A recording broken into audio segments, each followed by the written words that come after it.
foremost to my mind, Mr. Chair, is the integrity, the impartiality, and the objectivity of the proceedings of this committee.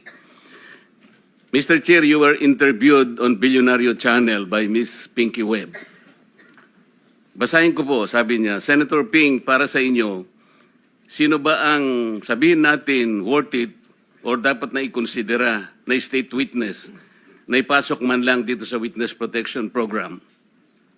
And you responded, at this point between Diskaya and Bryce Hernandez, Mr. Chair, question is, does the chairman has the prerogative or the right to make judgment? No.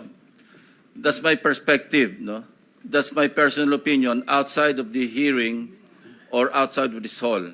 So don't question my opinion. That I am is my not questioning your opinion, Mr. Chair, but you are the Let's not chairman quarrel of this here. committee. Anyway, let's proceed with the You are not testimony of the interested in the prejudicial question that I am going to raise, Mr. Chair? Go ahead, you raise your Kaya nga sinasabi ko sa inyo You're an questioning my investigator, opinion. we are investigating. Away kagad tayo rito. Mr. Chair, we are still Hearing is suspended. investigating.